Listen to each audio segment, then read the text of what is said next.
tu ne réussiras pas ton nofap. En fait, ce que tu dois commencer par comprendre, c'est que la plupart des gens font le nofap et la plupart des gens n'arrivent pas à réussir. Il y a plusieurs raisons à cela, et je vais t'en donner quelques-unes.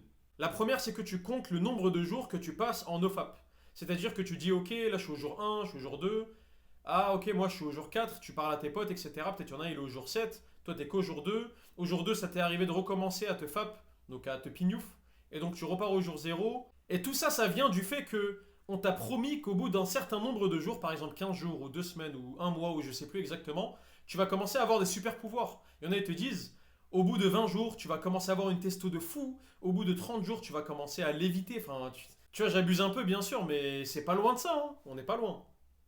Et c'est à cause des gens comme ça que les gens ne prennent pas au sérieux quand on parle de nofap ou quand on parle de développement personnel ou quand on parle de santé mentale, etc. Mais ce qu'il faut savoir, c'est que le développement personnel, la muscu, les trucs comme ça, c'est tellement important dans la vie d'un homme qu'en fait, c'est pas de la rigolade et que le but, ça serait de transmettre un meilleur message, comme ça, les gens en ont une meilleure idée et comme ça, les gens se disent pas, ok, c'est quoi ce truc de débile ou ce truc, ouais, ça parle de douche froide et tout, ils pensent qu'on va avoir des super pouvoirs en faisant des douches froides. Non, c'est pas vrai, tu vois. Et les gens véhiculent un mauvais message et c'est pour ça qu'on ne respecte pas sur YouTube ou ailleurs. Personnellement, c'est une des raisons pour lesquelles j'ai ouvert cette chaîne YouTube. J'ai ouvert cette chaîne YouTube pour parler de mon avancement. En fait, c'est comme un peu un journal intime. Et donc pouvoir garder une trace de mon avancement, une trace de mon entraînement, une trace de comment je réfléchissais à ces moments-là. Comme ça, quand je reviens voir ça en 2025, en 2028, en 2030 ou peu importe, je pourrais voir comment j'étais en 2022, 2023, etc. Et pouvoir comprendre comment je réfléchissais. Donc si toi, tu es intéressé par le développement personnel, par le fait de t'améliorer dans ta vie, pense à t'abonner, c'est gagnant-gagnant. Maintenant qu'on a mis tout ça de côté, comme je t'ai dit, il faut savoir qu'il ne faut pas compter le nombre de jours que tu as en nofap. Il ne faut pas que tu te dises, ok, là je suis au jour 2, je suis au jour 3, je commence à avoir du mal. Non, il faut que tu arrives à faire un changement plus profond en toi. Il faut que tu arrives à changer ton identité, en quelque sorte. C'est-à-dire que tu te vois plus comme la personne qui a du mal à arrêter à se pignouf tout le temps et qui veut essayer de s'en sortir, mais plutôt comme la personne qui tout simplement ne se pignouf pas. C'est plus facile à dire qu'à faire, mais si tu arrives à l'implémenter, tu verras que ta vie va vraiment changer. C'est comme, imaginons les deux personnes 1 et 2 qui sont des personnes qui fument.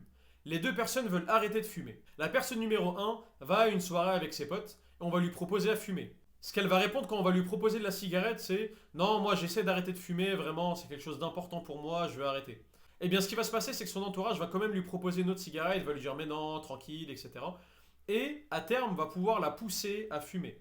Alors que la deuxième personne, par exemple, si on lui propose est-ce que tu veux fumer, elle va dire non, je ne fume pas. Eh bien, tu es d'accord avec moi, c'est quelqu'un qui ne fume pas, donc on va plus lui proposer. On va la laisser tranquille, et du coup, ça sera beaucoup plus facile d'arrêter.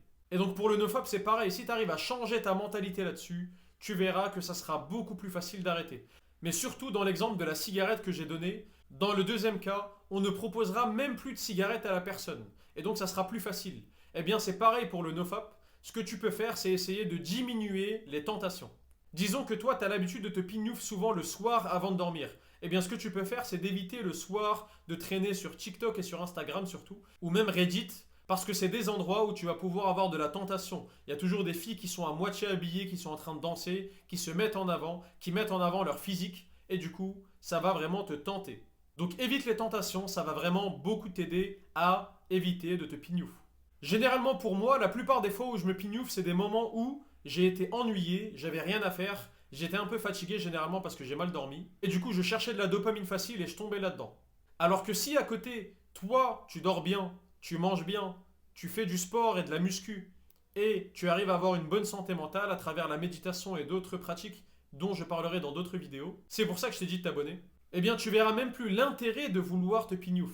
Ça pourrait arriver vraiment de temps en temps, mais en fait, le problème, encore une fois, ici, c'est le fait que ça arrive fréquemment. Si ça t'arrive une fois toutes les 2 semaines, tous les mois, etc., c'est pas un problème. Mais généralement, la plupart des gens, ils sont tellement addicts à ça que ça arrive tous les jours, voire plusieurs fois par jour.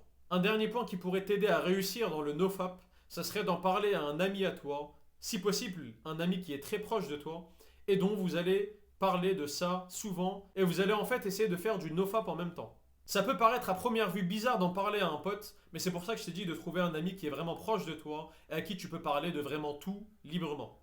Essayez petit à petit de changer votre façon de voir les choses. Et ce que vous pouvez vous dire, c'est par exemple, vous jurez l'un à l'autre que pendant les 3 prochains jours, vous ne le ferez pas, et si jamais vous le faites, vous devez 10 euros l'un à l'autre, par exemple. Ou un petit truc comme ça, tu vois, essaye d'utiliser ton ami comme un moyen de tenir tes promesses envers toi-même, et si tu les tiens pas, tu lui devras de l'argent, ou autre chose. Je pense qu'avec ces conseils-là, ça devrait devenir beaucoup plus facile pour toi d'arrêter de te pignouf en masse. Si jamais tu as des suggestions sur le nofap ou tu as des questions ou des choses que tu n'arrives pas à faire, n'hésite pas à mettre ça en commentaire. Partage ça à un ami qui a du mal avec la pignouf. Moi c'était Archie. À la prochaine pour d'autres conseils.